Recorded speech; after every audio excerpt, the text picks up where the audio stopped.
Welcome in real time. I think we're up. We are up. Carly Crush, the moderator, can you hear us okay? Oh, Can you hear us? Face lock me, baby. Face lock me, camera. Face lock you're me. face locked. There we go. We have anybody in here? Not yet. Doesn't look like it. So the secret to wearing, the reason why some people wear sunglasses is that they can read. They can they're doing other things and they're just That's not. right. So you think I'm looking at you, but I'm actually trying to read the comments here. I can see Carly, our moderator, is in here. Hi, Carly. I'm hoping we can get her to eventually feel comfortable to do this part, Hey, because then we could.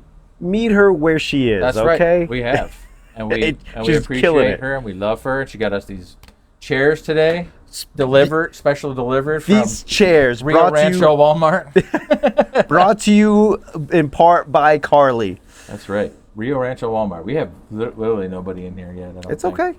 Yeah. We'll just keep on talking. Yeah, but I do have some stuff that I wrote down, so we can get one day soon. She said. So I sent this to you. I don't know if you read it. Do you have any audition stories? Crazy audition stories. The thing about me is I started acting in the 90s. No way. And that's kind of why I moved to LA. Okay. To be an actor. To be an actor. Okay. I was doing really well in Boston. I was doing a lot of industrials, which if you're not familiar, industrials are like the training videos at the place you work at, or I did a JCPenney one once. yeah. So if you worked at the Gap from 99 to 2003, you probably saw me in a training video. Awesome.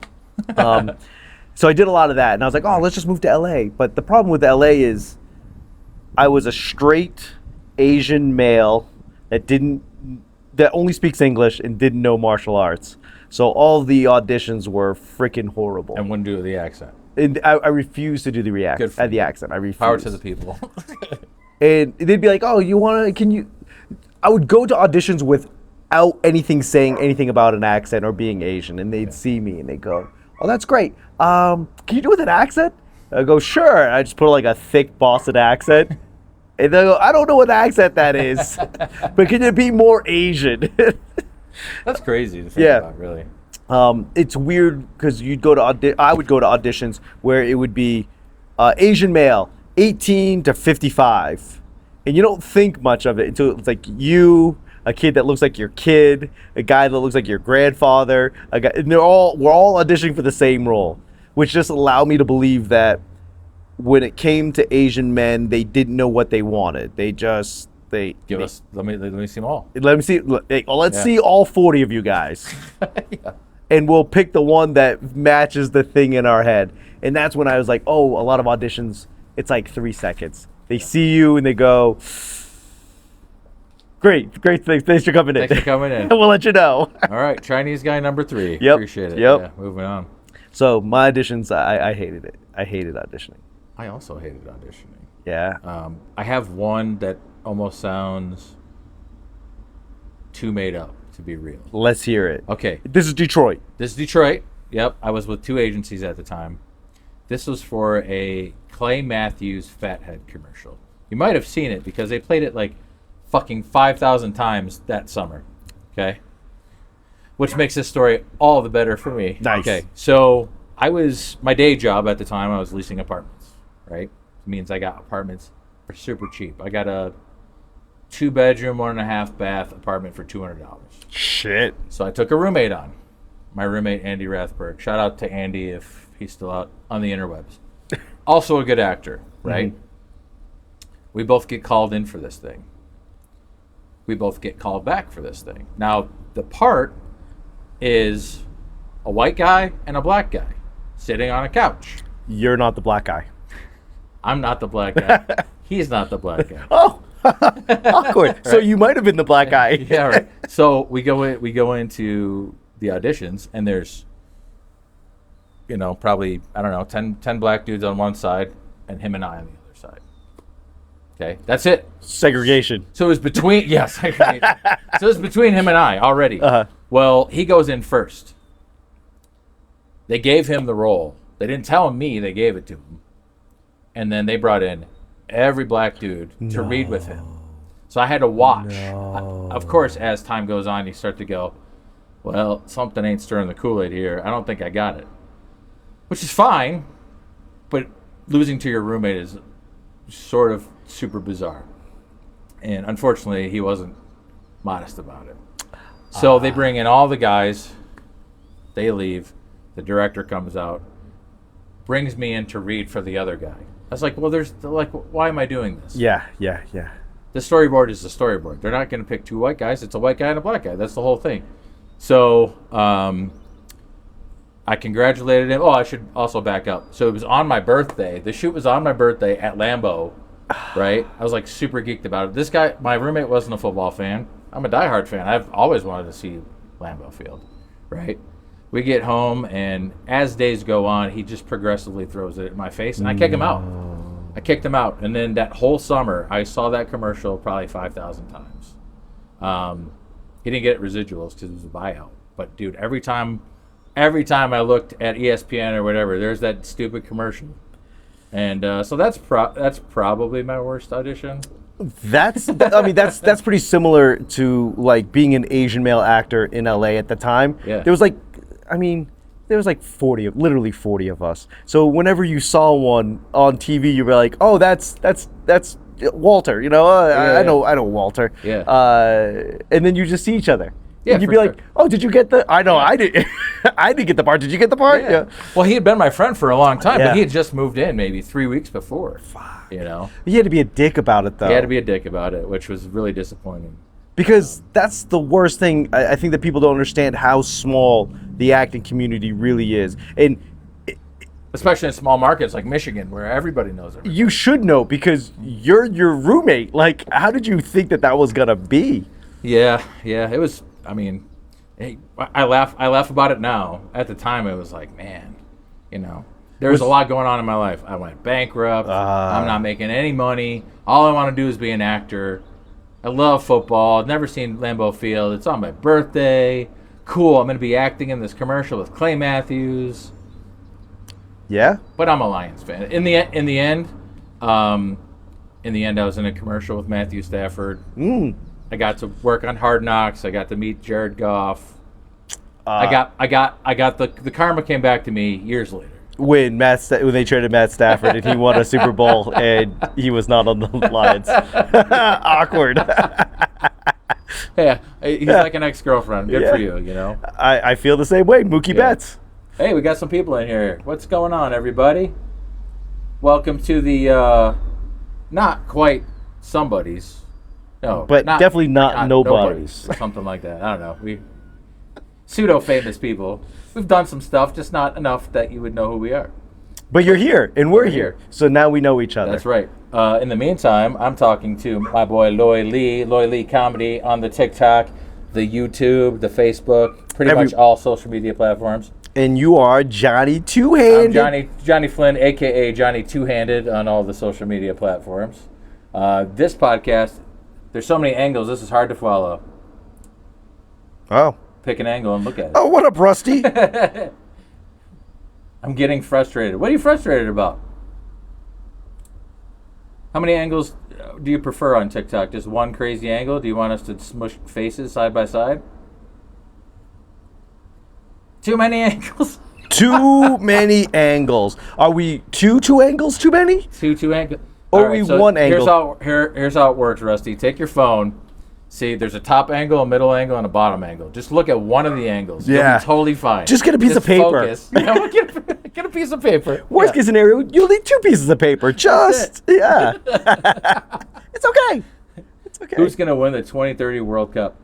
Who gives a shit? Yeah. Soccer sucks, dude. Not America. Let me tell you something. Steve, you know Steve? Yep. Birchmeyer. He was trying to get me into the World Cup this year. I said, come on over, dude. I'll watch it. Messi's in it. Regardless of how we feel about soccer or AKA football, watching the best athlete, right? The Michael Jordan of you are experiencing an event. That's right. We tried so hard just to stay awake. Yeah. It was I think it's Jim Brewer does a stand-up recently about soccer. It's like it's just jogging with a ball. Like Yeah. nothing happened for like 90 out of 90 minutes. Out of 90 minutes, you're just jogging around. We should just fast forward it. Like, just cut the game to 10 minutes. I mean something. The clock counts up. Yep. Don't have a problem with that. But when they add extra time, they don't show the audience what the extra time is. So the commentator is going, all right, with 5 minutes left, this is their last chance. 5 minutes later, he says the same thing. Okay, another 5 minutes. Which issue of the phone book was your favorite? 99, a big fan. Big fan of 99, Boston greater area, because they actually added in the 781 area code. Big fan. fan. I was more of a Yellow Pages guy myself. The white pages, the Yellow Pages. Commercials. You're just... Yeah, and I get a kick out of when older people get upset about all of their information online. And I was like, yeah, we could have just looked you up by your last name and seen where you lived in the white pages. The bottom angle is recording in 5 FPF. That's the iPhone? Yep. Not much I can do about that since, we're a two-man crew here. Fucking Rusty out here, just throwing out jabs. Hey, you guys are welcome to start your podcast. I'm happy to review it for you and see how many frames per second you're able to run off your online here. I appreciate the harassment though. That's hilarious. AZ Arizona. Okay, boomer. We're close to boomers. Yeah. He says, "What year is it? Who has paper?" Okay, boomer. Yeah. I feel you. All right. That's the thing. We were raised by boomers. Yes.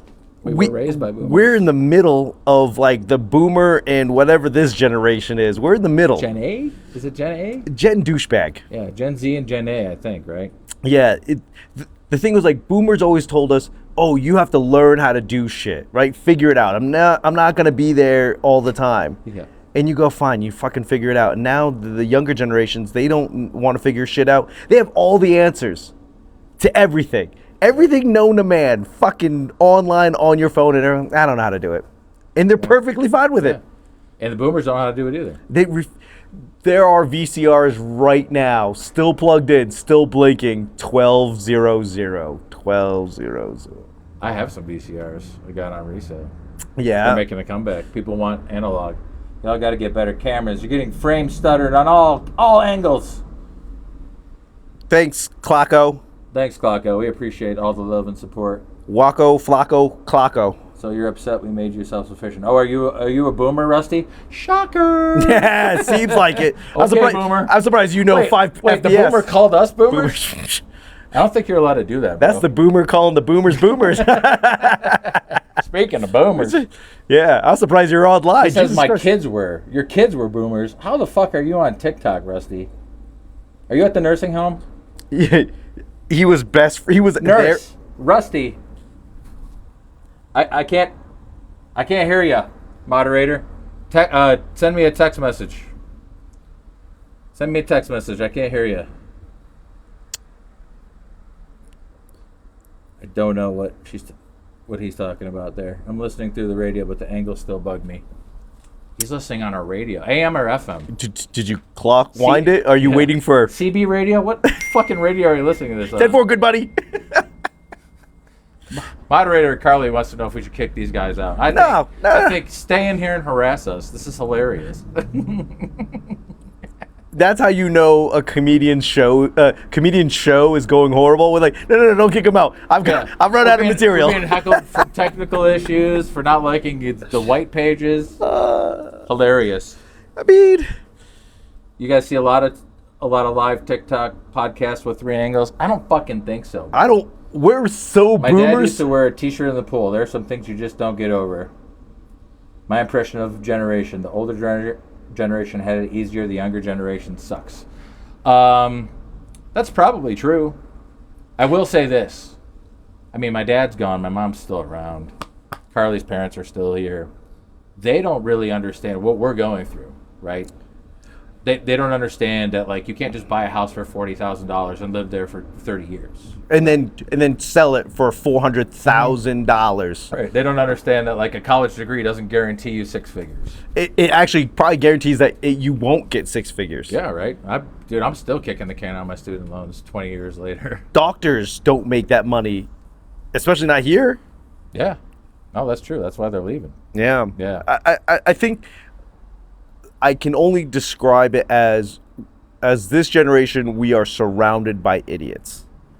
The boomers, they don't care. They just want you to do the thing because they're older, and younger people don't care to get it done at all. That's true. And they're fighting fights that shouldn't be fought, probably, at this point. They're fighting. They're all hung up on shit that should is just, come on, bro. Like, there's bigger fish to fry in this world than worrying about fill in the blank. When we were younger, Temecula. I don't know what that means. Temecula. Oh, Your backyard makes it look like you live in the valley. I live in Rio Rancho, New Mexico. in not the Come valley. and find me. Oh, you can see. Yeah, you can see the screen. Yeah. Yeah. Come find Being you. Gen Z is hard. Let's talk about that, Koloko. What's hard about being in Gen Z? I mean, I guess it would be hard for Gen Z, right? You get your college degree and you're replaced by a robot like immediately. No, because I think the problem is that colleges became too expensive and they offered way too much. Yeah. Like spend less money and go to a trade. Like false promises. Yeah. Go into a trade school, but also don't go to college and do fucking studio art or comparative literature. Like there was no job before you went to college. There's no job after. Competitive English literature 3, like why would you get your master's in that? That doesn't make any sense. Well, I'm a communications major. So when I went into college, I was 17 in college. When you say you have a degree in communications, Yeah. I know exactly when you went to college. Yeah. By the time I remember, I started in 2000. Yep. 17 years old. Yep. I wanted to study theater, but Mama said, "I'm not going to help you pay for college if you study to be an actor." So I went into communications and theater arts. That was my get around that. I got to dabble in theater, and I graduated like 5 years later. That degree was completely worthless. And I always say the only thing I got from being a communications major is I'm pretty good at remembering names. That's it. I spent a lot of money to do that. I think you literally said everybody you read the bio of everyone that has a communications major. I wanted to be in theater. I wanted to be a news anchor. Yeah. And my mom was like, I'll disown you. Yep. Let's do this other more. Yeah, I remember even talking to the guidance counselor. It was like, so what can I do with this? Like, you can do everything with a communications degree, or nothing, or absolutely nothing. I was a debt collector for most of my life after that. If you can do anything, that means you're doing nothing. That's how you know. All right, since these guys are just talking some shizat, let me see what I got in here. Better show, The Office or Parks and Rec? Did you watch any of those? The Office. The Office, okay. The Office, because it's so memeable. Interesting. Everything is like a bit, I think Parks and Rec was, I don't know, no, maybe just not my style. Maybe, Okay, yeah, that's fair. I'm a Parks and Rec guy. Okay. Reasoning being, I didn't find many redeemable qualities of the characters on The Office, except for Steve Carell, for the most part. I think that I've worked in too many of those office jobs, and I see so many people that I hate going through it in the office. Yeah, that's fair. I also worked in the Cube, so I get it. What's up, gents? What's up, Mike Flower? What's up, Zach? Mike, flour, water, salt. Hey, throw us any topics you want us to talk about. We're just riffing. Currently talking about The Office or Parks and Rec. Loy's an Office guy. I'm a Parks and Rec guy. But my bigger debate with those two shows is what's the better opening theme song? And I honestly can't decide because I listened to both side by side last night. They're both. I would say the more recognizable one is probably The Office. I don't know what Parks and Rec theme song is. Okay, that's fair. You really hated Parks No, and Rec. Also, I think it came out when I was still trying to get laid. So I okay. was like, do I want to stay home and try to catch this on live TV at a time? or do I want to go out and get laid? That's interesting because I used it to get laid. Oh, A certain moderator used to watch it with me and smoke Mary Jane. but probably after Or the not. fact when you were watching streaming. Yeah, of course. Yeah. Okay. But that's how I am with most shows, though. Unless it was like Lost or Heroes or something that had like a cliffhanger where I was like, I gotta tune back in. That's what the Gen Zers haven't experienced. Is like the water cooler talk. That's what I miss most about shows, right? Yeah. It's like having something to talk about on Monday morning. That like Stranger Things. Somebody just binge it through the night. Great. I can't talk to you about it, Tim. I got 2 weeks to catch up. Yeah, I think that is a weird milestone in society where prior to 2010, you had to be at a place to watch a thing, like at a time. Like you couldn't just go, I'll just watch it tonight. It's like, no, it's not on tonight. That's right. And you're 5 minutes late. You're 5 minutes fucked. That's it. Yeah. I remember missing an episode of Lost, and I gave up on it. And I talked to my dad about it, and he was trying to catch me up, and that was it. And I didn't watch it until I think 2010.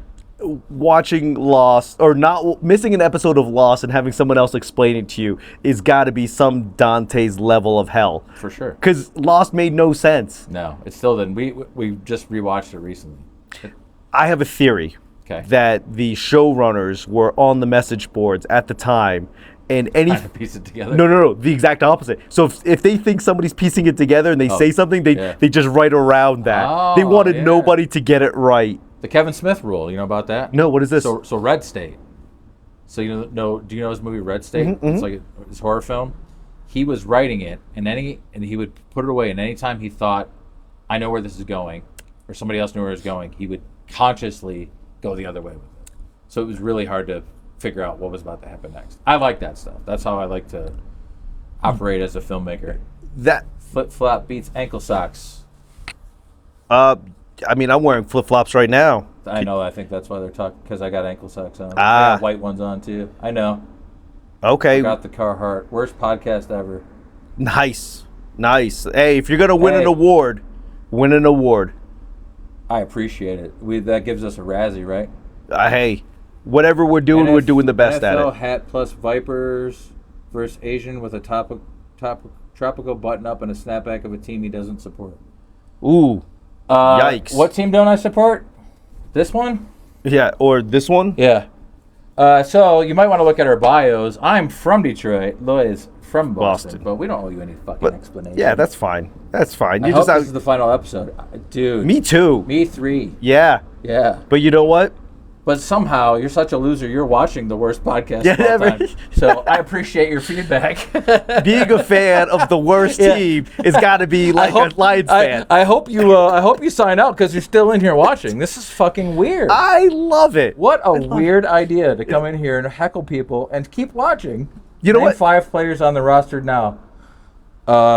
Gibbs, St. Brett. I can name the whole fucking team. I can name the whole starting lineup, but I don't owe that to you. Yeah. You might want to check my IMDb, dude. I worked on Hard Knocks. So Nobody. He's a Gen Zer. He's not doing research. Name 5 players. Yeah. Durbin. Is Trevor Story still on the team? He's injured. Yeah, he's still injured. Let me see. Connor Barry Wong. Sanders, Rodney Pete. I'm naming all the dudes from the 90s. Barry Sanders. Emmett Smith. Emmett Smith still playing? Yeah, Ben Wallace. Tiger Woods, I think he played a season.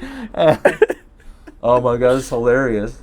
I didn't know that was such a thing. I'm chilling, good vibes, ignore the hate. Oh, we are, man. We're having fun. Hey, you know what? Hey, if you want to spend some time hanging out with us and you want to razz us, that's fine. That's because cool. that's what we were doing before the cameras were on. That's right. I mean, Lloyd gets paid to get heckled. I don't, but I'm all about it.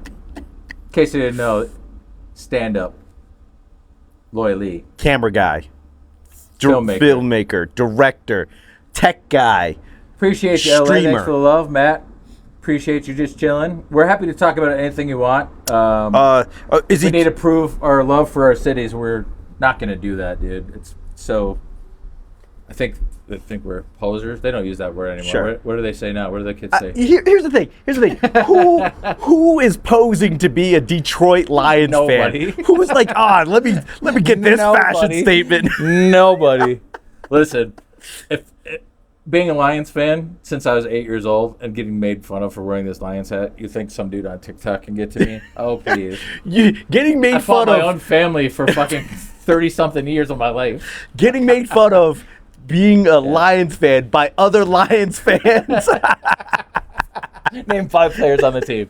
I can name the 5. I can name the coaches. Oh, hilarious. Yeah. Also, the Red Sox are fucking LARPing as a Lions fan. That is a different level of loser. LARPing, you're a loser. That's a good one, dude. LARPing as a Lions fan. Oh, Yeah. Hey, that's hilarious. We have a Lions fan Posing as the meetup new LARP. we have a meetup every Sunday. Yep. 6 months out of the Yep. year. I don't know if you want to show Oh up. my god, hilarious. We all put these jerseys on. We don't know the names on the back. Just pretend. That's the new word for posing. So funny. I mean, I kind of want to get into the Asian racism, but I'm a little afraid here with these these crazy trolls in here. I'll skip that one for now. Here's the thing, like, Asian racism is not new. Like, when people get online and they say racist shit, they think that, like, we've never heard it. Like, they are cutting edge. Oh, he's never heard it. I appreciate you including me in the we part. Yeah. Yeah, this is the most Asian place in Albuquerque right now. Right here, right 1.25 Asian. That's the max. No more. No more, no less. It's the perfect balance. 1.125 Asians. Yeah, people just think that they're like, oh, I'm gonna get him with something he's never heard. We've heard this. I grew up in Boston in the 80s. Well, let me ask you about this, because this one always bothered me, because there were, just like during the pandemic, there was all kinds of propaganda and shit. And there was a video of one Asian person getting the shit beat out of him. Sure. And then it was like, stop Asian hate. Yep. Did you identify with the stop Asian hate? No, because I felt like, in grade school you get bullied and you get beat up, and then the teachers goes, no more, like, leave them alone. And then they're like, bitch. Yeah. Targeted. Yeah. It just pissed me off that people were randomly going up to, like, obviously 90-year-old people kicking them downstairs and shit. You're like... Yeah. What the fuck is happening? Yeah. If you wanted to fight, you could find us. Go kick a Samoan in the face. See where that goes. We can find it. We love Asians. Hell yeah. China #1. All right. That's what I'm talking about. China. Who's got the best General Tso's chicken? Nowhere here. I promise you that. Not here. Yeah. I'm more of an orange chicken guy, which is basically the same thing, just orange flavored. So I was an almond chicken guy when I was like 9 years old, and I asked my grandma if she could make me almond chicken, and her response was, "What's almond chicken?" If you don't understand the hot as shit. It's about 100 degrees right now, so we're that's why we're not facing the mountains today, because it's hot. Yeah, it's hot. We got a fan going. If you can't see that, It's a dry heat though. it's a dry heat. So, it's a dry heat. It's basically 70 degrees out here. If Chinese food in America isn't the most American thing ever, 100%. because when you go to different regions, you can order the same thing and it will be completely different, because they make it for the people that live in that area, and they just adapt. It's the most American thing ever. Yeah. You know what we call Chinese food in China? Food? Chinese food.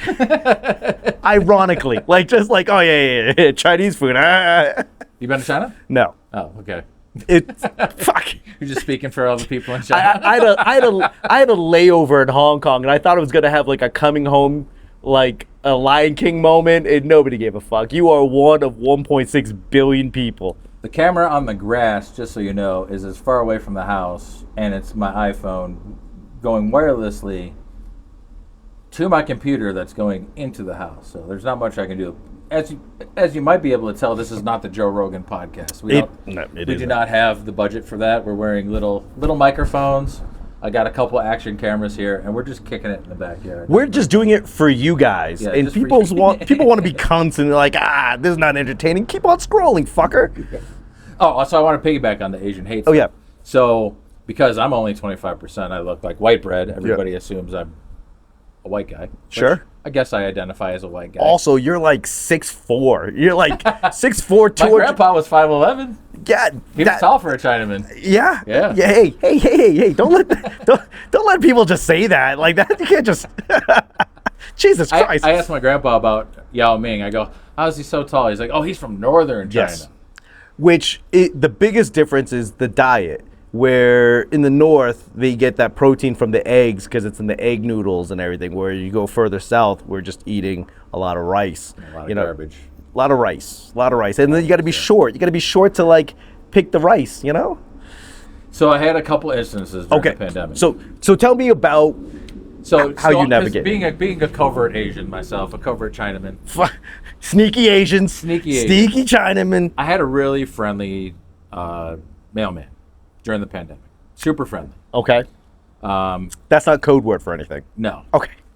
And of course, with you not seeing too many people during the pandemic, I always would go out and greet him. So I went out and I greeted him one day. His name's Tom. I don't even know his last name. You didn't bow. I did not bow.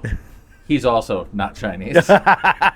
So he did not bow. No, he did not bow. So he came out, filling the mailbox. I said, hey, Tom, how's it going? And he said, the next Chinese person I see, I'm going to punch him in the fucking face. And I said, well, guess what? Today's your lucky day. Right I now. happen to be Chinese. My grandpa, who's from Hong Kong, is in the hospital right now with COVID. And he goes, oh, of course. The one guy... He wanted to confide in he your wanted to vent racism. on me, and I just completely turned it on him. So the next week I saw him, I said, "Get over here, Tom. Let me karate chop you," which is not Chinese; it's Japanese. But it's all the same in Detroit. Joke with my mailman. Yeah, that was me handling it well. Then there was me not handling it well. My girlfriend at the time worked at Whole Foods Market, essentials, and they had a going away party outdoors at this bar. I know this dude, one of her coworkers, decided to get a little tipsy and start running his mouth about how dirty Chinese people are, and I kind of get it in retrospect, just like the same thing they did with Middle Eastern people during 9/11, which is like, I'm so angry, I'm gonna put this on this group of people, and dude, I lost my shit. I tried to fight the guy, and I was very upset with myself that I lost my cool. Because I could have treated it like Tom, but I knew Tom. Tom was my dude. Also, Tom gave my dog a sweater when he was cold. Like, Tom was nice. Tom knows where you live. Tom knows where I live. Tom can put anything he wants in the mailbox. Yeah. Exactly. But that's always been my experience, is people saying fucked up things about Asian people in front of me, and then me deciding if it's worth my breath to say anything about the fact that I come from a Chinese family, that I am Chinese. Yeah, I think I don't get it every day, but when you do get it, it's just like they're trying to get a rise out of you. But these jokes we've heard in the 80s. I don't know if I'm the first Chinese person he's ever seen, and he's like, let me pull the book out. Got him. I've been waiting. But I will say, I have friends. So during COVID, before the lockdown, maybe I think we moved here in December. We moved here in December of 2019, before COVID happened. Our live is flagged for hate speech and hateful behavior. Of course somebody's gonna flag us. Oh, nothing but Chinese people talking about being hated on as... Wow, why did we get flagged for hate speech? Because somebody flagged us, that's fine. Listen here, whoever flagged us, GTF out of here. Sorry, I thought you were in the backyard. You only get mad when you don't have to see them again. That's probably true. I mean, yeah. You look native. I'm going to take that as a compliment, because I'm getting a wicked fucking tan down here, and I would like to fit in with the natives. Yeah. The sun is brutal. If you guys have never been out this way, the sun out here is brutal. It's so brutal. Like, I feel myself baking in my car driving. Yeah. It was you that told me, like, it's really hard to figure out the AC and keeping your windows down and keeping your temperature right in your car. It's impossible. Yeah. Because inside your car can be 69 degrees, but you still feel you're baking from the heat, from the sun coming into the... I tinted my front windshield just to get the Legally? heat. No. Yeah. They don't care down here, right? Everyone does. Everyone does. We're going to have to do that. They don't care about people running through red lights out here. They don't care about people tinting their window. You drive around any day, there's cars with no license plate, 3 years expired tags. Nobody cares. I like the looseness of the whole thing, though. Down here, we're kind of culture shocked down here sometimes when we see just what people get away with down here. Everything. Yeah. Everything. And you can just drive off the road here. That's not something that you could ever do in Michigan. Yeah. I'm assuming Boston's the same way. You can't just like. There's nowhere to drive off of. That's what I mean. Yeah. Just, I'll be like, where's that car going? No idea. Just off into the desert. You could just go into the desert and shoot guns, and that's normal. Yeah. You just find a patch of land where there's nothing out there and just fire firearms. The sun so hot, bro, would go from Asian to Alaska Asian. I'm not sure what that means. Dark from, yeah, dark, I guess. Alaska Asian, yeah. Yeah, sure. I guess. I'm not sure that's the word for it, but I'm trying to see what we got here. Can we get 3 in the A zone and 5? I think. Is this the Joe Rogan pod? I hope not. Hey, I'm in Houston. Oh, man. Yeah, Woo. we were in Texas for Christmas, and it was like, dude, 72, 73. We're just pouring sweat. It's the humidity out there that's Crazy, wild. Yeah. Texas is hot. It Texas is hot. offensive. Yes, it is. Speaking of offensive. Oh. I'm just kidding. What's the deal? What's the deal with getting flagged for being racist? Random Texas shout out. I'll be honest, I'm not a big Cowboys fan, but I got love for. I'm learning to love Texas being here. I have to appreciate any fan base that is a diehard of a team that hasn't won anything in like 40 years, 30 years. Or what about never? Or never. That's why we're friends. That's right. Because if you're like, oh, I'm just a Yankee fan, never been to New York, but I'm a Yankee fan, like, you can go fuck yourself. Well, that's good for you, being from Boston. Being a Patriots and Celtics fan is a lot easier sometimes. Now, I grew up in the 80s. That's true. Yeah, that's my first. Do you remember? You probably weren't alive. The 1986 Super Bowl. I was 4. You were 4. Yeah, I was 4. I was barely old enough to remember. 5 or 6. It was like one of my first memories. Yeah. The Patriots got destroyed by the Chicago Bears so badly. In the Super Bowl? In the Super Bowl. I just want to hear that word with my team attached to it. That's all. Act like you've been there. If the shit kicked out of us in the Super Bowl, I will still cry tears of joy. They got beat so bad. The Chicago Bears released a song, a hip hop rap song, the Super Bowl Shuffle. It was horrible, but it was on the charts for fucking 6 months. No other team has beaten a team so bad that they charted on the Billboard charts that summer. Never. Wow, that's. Could you imagine? I mean, I'd kill for that. I would absolutely kill for that. And I forgot you're from Houston. I actually like the Texans. Yeah. Now they got my boy Demo, David Montgomery. For those people that don't know, he used to play for the Lions. Yeah, I do know something about the Lions. No. I need you to name 5 players from the team now, right now. I could name probably the whole starting lineup, but I won't do it. Did you see Spider-Man? Not yet. No. Odyssey. Didn't see it. As a filmmaker. I know. I got to see it. But I left town. I left town. We saw Spider-Man on Thursday. Okay. It was good. Yeah. It was good. See, here's the thing. People think that because we're creatives, like because you're a filmmaker and I'm a comedian, it's like we have to pay attention to everything that happens in that field. That's right. And people go, oh, you didn't see that? So I was like, no. I'm out here working. Yeah. Like I'm trying to do my thing. I made a movie this weekend. That's why I was not seeing the Odyssey. Well, I always say, so you read every book in the library?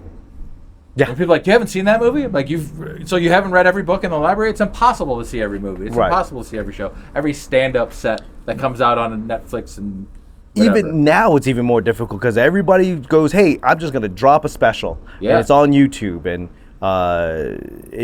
it's impossible to catch up. It is impossible to catch up. But to piggyback on that, with you being a stand-up comic and me being a filmmaker, what do you think is the hardest part about chasing the dream? It's a deep one, not so funny, I know. I wrote a bunch of sentimental shit. You go, because I'm kind of conflicted with this. I think the hardest part is the temptation to give up for a long time. I'm over that. I got over that at some point. But when time gets when times get tough, right? When it's like it's just trying to keep the lights on, so you got to do some side work, and time passes, and you're like, man, when is it gonna happen? But you get looking at it from a different lens is like, well, I am living it. I'm not doing it every second of every day, but like in my field, no filmmaker is doing it every day. Steven Spielberg doesn't wake up every day and make a film.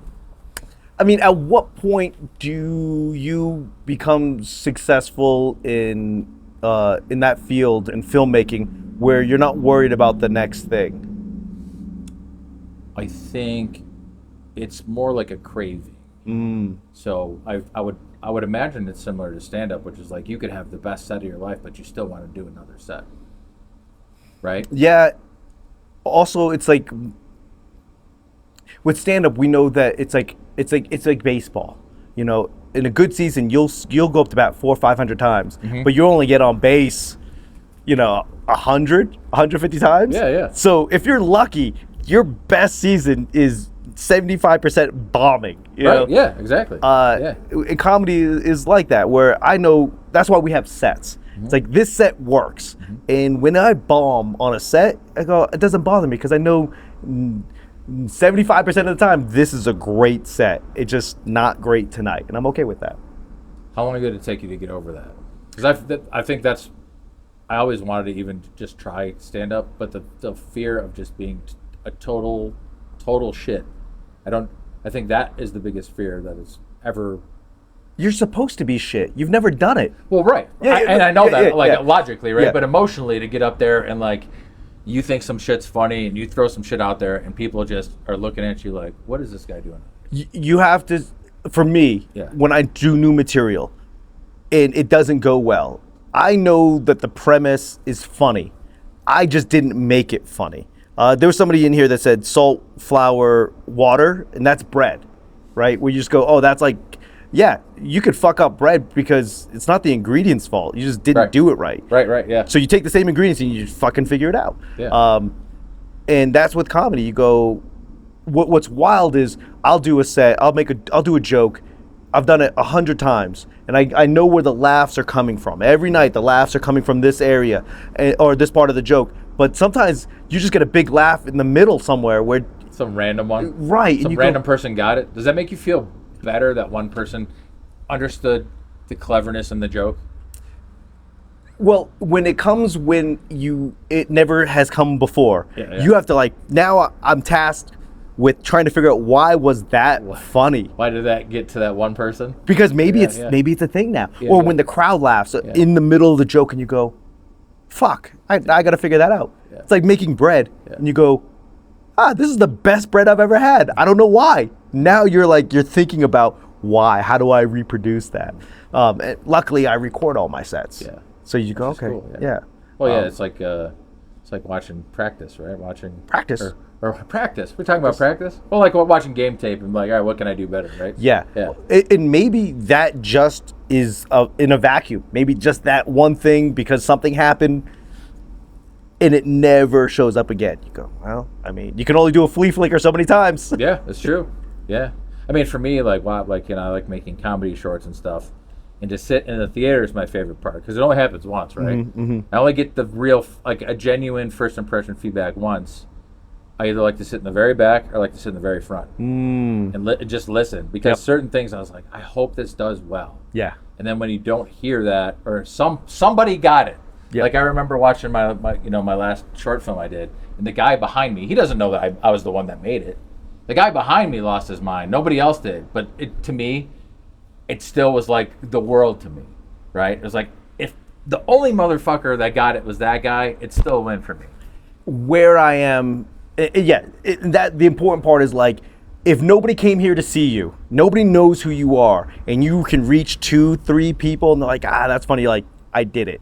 But if you are like a big name and everyone came to see you and only 3 people laugh, you're fucked. Yeah, 100%. But you just go, hey, out of the 100 people in this room, I just want like 4 people.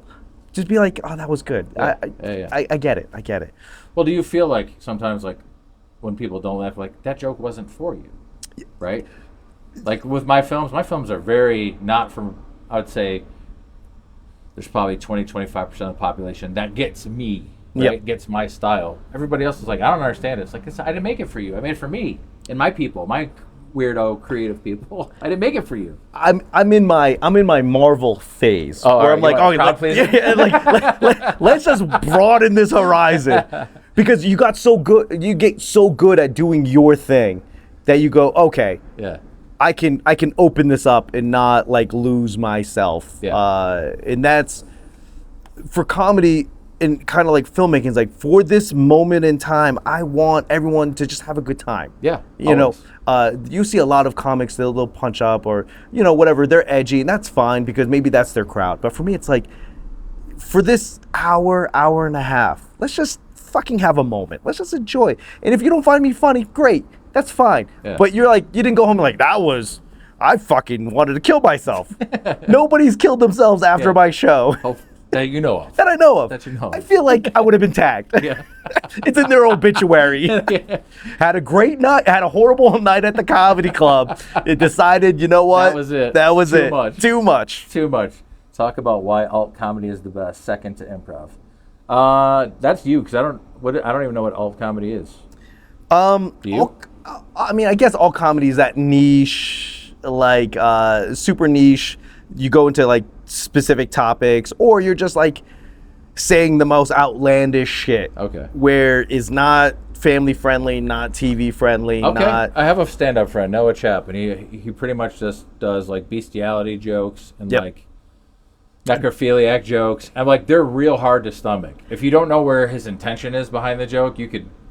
I mean, I'm sure people have gotten mad at him. 100%. I think Anthony Jeselnik does it really, really well. Nightmare blunt rotation right here. Nightmare, dog. Nightmare, dog. yeah. Puff, puff, pass. If you, like Anthony Jeselnik does a really good job at everything he says, isn't gonna be true. Yeah. And it's gonna go dark. He will tell you it's gonna go dark. He's hilarious. I think he's funny as shit. But His writing is amazing. Yeah. It's all there. Everything you see is right there. And then he turns the table on. It gets worse. It gets worse, yeah. It gets worse. Yeah. I like I call it like making me uncomfortable, I find funny. Yeah. Because if you find a way to make me uncomfortable, I think that's funny. It's just like the style. If you get offended by words, I think, like, I don't know, bestiality. You go, oh, this guy. We're definitely getting flagged out of here. Yeah, fuck. I keep getting these warning shots. You're live, Mike. Get shut off. Hilarious. Well, I mean, it'll be fucking short. This is free speech. We'll go to Facebook, TikTok. You want to fuck around? Go to Two Chinese people on TikTok, and there's no respect. CCB. Sorry, 1 1/4. Hey, well, we'll round up. We'll round up. Yeah. So, I know we talked about it a little bit last week. Why the hell did you decide to travel to all 48 continental U.S. states to do stand-up? I was Tesla by yourself. I was on a rut. So if you guys don't know, you won't know, because I took a road trip. I did comedy in 48 states, and I slept in my Tesla. It took me about 60 days, and I just was in a rut. And I just was like, oh, this is just something different. I needed to see some things outside of LA. That was the big thing. I think with LA is such a vacuum, its own self-standing environment, that you got to go out. You got to go out of Narnia to realize what you have in Narnia. And I learned that everything in comedy is the same no matter where you go. If you're good enough, you can make a crowd laugh in any state. And I did, generally. Generally, Yeah, sure. Yeah, I was in Columbia, South Carolina, and Been there. Yeah. Great city, great town, great place. The mic that I was at was it was like comedians, spoken word, rappers, singers. Oh shit. Okay. And variety show. That should have been my red flag. Yeah. That should have been my red flag. It should have been. Next up, the juggling guy. Yeah, I'm in a restaurant that used to be like a Bennigan's that they didn't remodel. Oh, it was R.I.P. Bennigan's, man. I love that place. I'm the only not black person there, and I'm the only comedian. Actually, I'm the only not rapper in this establishment. They go, yeah, you go up first. And they're like, they just wanted to get me out. And I was like, thank God. I got to get out of here. Yeah. And they ran it where they're just like, because normally rappers and singers, they'll do 3 songs. Sure. And that's like 15, maybe 20 minutes. Yeah. And they go, yeah, just go. Yeah. I go, how much time? Like, Whatever, yeah. There's no what do they call that? No light? The light, yeah. No, there's no light. Yeah, so you could just walk. And I'm watching the host hitting on the chick, and he's like not paying attention, which is fine. But I'm like, oh, he's not keeping time. Yeah. So I'm just out there eating my dick for like 15 minutes. I was like, okay, I should have probably cut this off 30 minutes ago. Oh man. But that was my South Carolina. So how are you doing this though? You're pulling in town. You're knocking on the door. Say, hey, I'm just driving around my Tesla.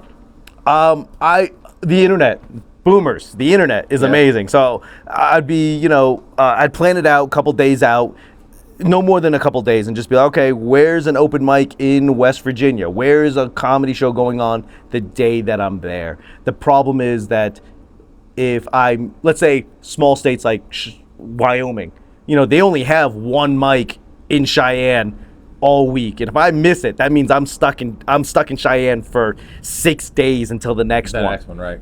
So you would probably just leave, right? Or and then come back. It didn't. Oh, so it was important to you that you check all the states off, no matter what. That was the goal. Okay. My wife, I love her. She was Shout out to the guy, she's the best. If she was like, if you think you can do it, do it. Don't come home half-assed. Like, if you think that you can't, just don't. Yeah. And I go, that's fair. Yeah. Challenge accepted. Yeah. Yeah. Don't take 2 months out of your life for funsies. Yeah. And I go, okay. And then she didn't ask me to see the plan. She's like, do you have a plan? I have a plan. Then fucking make it happen. I go, okay.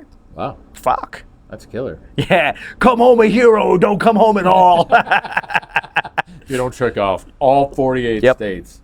Don't even think about pulling back up in this driveway. I like it. Yeah. That's like support and tough love at the same time. And being Chinese, I needed the tough love. You do. I wish I had less tough love in my life growing up. That's the 75% of you that's like, I just want to be loved. 75% of me just hug me. Just tell me I'm going to do it. Just tell me I'm a winner. Yeah? Yeah. And my whole mindset was I had to get to Maine. My sister lives in Maine, but I planned it out to where Maine was like the halfway point. And if I quit at Maine, I still had the other half to come home. So I was like, just get to Maine. And I did it in 57 days. That's insane. So where did you start then? LA. So okay. LA, the short one, it's basically LA, Arizona, New Mexico. And then I went to Colorado, Wyoming, and then I cut across. Oh my God. That's nuts. But I left the day after my wife's birthday, and I got back a day or two before our anniversary. Wow. And that was the pressing time. So I was like, and here's the thing: if you book out like, oh, next Friday I'm in this town, and you miss the mic or you miss the show or the show gets canceled, you've pushed everything back. Right, yeah. That's why I only plan like a couple days at a time. That makes sense. Yeah. Luckily, the good How Lord. often do those shows get canceled? I mean, pretty often. Yeah. No ticket sales. Especially open mic stuff is like whatever. It's Yep. not like a huge act coming in. The only place that got canceled that scared me was South Dakota. The one mic that one day was canceled, and there was this one bar that just had an open mic music, and it was me, the owner, the bartender, and like a mom whose son was trying to be a singer. He was 16 years old, and she was like, she convinced the owner to have the open mic so he had a place to sing. Wow. That's rad though. And that was it. It was just the 5 of us. And I was like, fuck. It counts. It counts. It counts. It counts. Have you ever seen like a casino bar where they have like video poker? Yeah. In like basically a mobile home? Yeah, up there, yeah. Yeah. Oh yeah. Shout out to the casino. Shout out what, South Dakota? South Dakota. For all of the people streaming live from South Dakota, Lloyd really appreciates the support. That's funny, the third camera's overheating. Yeah, I got it. I have it in a box. I'm trying to keep it out of the sun, but I don't know. We could try hardwiring it next time. Could try using my big boy camera on this too. Or maybe less cameras. Could try less cameras. Because apparently... Too many cameras. Too many cameras. Because if you don't have a sheet of paper, you're pretty much fucked from watching this. Come to Appalachia. Let me grab you. Appalachia, I was in Beckley, West Virginia. Beckley, West Virginia. Does that sound familiar to you? 92883? What's the capital? Charleston? Charleston, West Virginia was beautiful. Yeah. I really, really liked it. But Beckley was almost heaven. Almost. Man, 57, 48 and 57. That's crazy. Well, damn, dude, we got 5 minutes left. I got one more thing that I wrote down. I don't see anybody throwing us topics. If you want a topic for us to riff on for the last 5 minutes, feel free to. Have you thought about film? How many states have you film made in? Would you say? It's mostly Michigan. I did film in Miami for a part of a feature. Florida. Yep, and I didn't do film, but I filmed in Indiana for a HGTV show. Okay. Yeah. That's Shout outs to my people in Indianapolis. Here. I love those people. Yeah, and here in New Mexico. Yeah. That's 4. Yeah. Okay. I'm not doing 48 states. It's a little bit of a different gig here. Oh, I thought somebody commented, but it's wild to me that. And Colorado. Sorry. Oh yeah, 5. Carly just reminded me. We just filmed in Colorado twice. Yeah, so 5. Yeah. It blows my mind that area, that Midwest, where you can be in Indianapolis, and then like 2 hours later you're in Cincinnati. Yeah. And those look different, but then 2 hours later you're in West Virginia, and it looks nothing like Indiana. It does, yeah. It blows my mind. Well, that's kind of what's cool about that area too, because like from Michigan to Pittsburgh is like 4 or 5 hours, to Indianapolis 4 or 5 hours, to Chicago is 4 or 5 hours. Mm-hmm. Obviously, depending on where you're at, depending on traffic. And you could be in Canada. In Detroit, you could be in Canada. 30 minutes. Yeah. 30 minutes, assuming Border Patrol doesn't give you shit. Back in the old days, it used to be a lot easier than today. You can go to Canada. They don't give you a hard time. They might actually be hitting on you. Yeah, they don't let you come back. They give you a hard time coming back. They are. The thing about Border Patrol, like in Canada, they ask you the same 3 questions 15 different ways. They do, yeah. Is this your car? Yeah. Yes. Yeah. Is it registered in your name? Yes. Did you drive it? You're like, do you own it? You're like, yeah. Like, oh, you just don't want me back. What's your intentions in Canada? I don't know. Casino? I wrote one word. Casino? Hookers. Yep. Casino. Because every kid was parking at the casino because it was free, and then just walking in the strip of Windsor, Ontario, which is like Party City when you're a 19-year-old kid. So tell me more about Windsor. Like from the Windsor's like, Windsor is on the other side of Detroit, and it's basically catered to Detroiters and Michiganders. Like, is it nice? Parts of it. Yeah, parts of it. I don't know. I mean, I'm a little bit older than I was when I was there. But, they had a giant strip of bars that were catering to 19-year-old Americans, including, massage places, including, dollar beer nights. But, dollar Canadian. I don't know how dollar Canadian, which when I was 19 was 75 cents. Yeah, was, everything felt free over there. Everything felt like a buy one get one. Outside? Yeah, we're outside. It's fucking hot. What's the temp out here? About 100? Let's call it 100. But it's a dry heat. Yeah, it's a dry heat, so that's why we're shading out today. So Montreal is like that, or was like that in the 90s. 4-hour drive from Boston. St. Catherine Street was all strip clubs. Did you go there when you were 19? I went there. I was going there at 16. 16, okay. And they have a C-bar rule that as long as you can see over the bar, they'll serve you. Nice. I'm 5'6", a full-grown adult, 5'6". At 16, I could just barely see. Jeez. Yeah. Please, 16. Wow, that's crazy. Because the second you got your license, you were good. Fuck it, let's go. Yeah. Yeah. Yeah, that's true. Because even I traveled, so Windsor would check your ID, but if you kept going, like Stratford, Ontario, I think was about 2 hours away. Okay. And I went there on a field trip for college. So like on a bus, charter bus. We go there. I didn't show my ID once Yeah, yeah. Just getting, if there's a Shakespeare festival, this is for theater class. Theater. I didn't see shit, man. I was fuzzing the whole time. The Midnight Ballet. Yeah, I mean, just gone. I don't know how that was a legal field trip. So I recently just bumped into somebody or met somebody that is from Montreal and about my age, and I was telling him about St. Catherine Street, that it's spending all this money, and they're like, you know, if you went 1 block in, that's like all the massage parlors. I was like, what? You go, yeah. Like St. Catherine Street is strip clubs, and that's fun. But like, if you're trying to get ahead of your business, 1 block over. You don't want to work real hard tonight. you want to go for a long time? Go to St. Catherine Street. 1 block in is for a short time. Yeah. If you got a little extra cash, you're not really feeling up for working real hard tonight. Head on over to the next street. I was like, it's been like that forever. Like, yeah, that was notoriously been there forever. Nobody told you? Like, no, fuck. Hilarious. We've hit over an hour. Is there anything else you want to talk about today? No. Cut this thing off. I don't know if anyone's still watching us. We look like we got 5 people. We got 5 people. 3 people. The second you said they jumped. All right, y'all. Well, appreciate you watching. Oh, Carly's one of the 3. Yeah. All right, I'm gonna attempt to get us out of this thing today.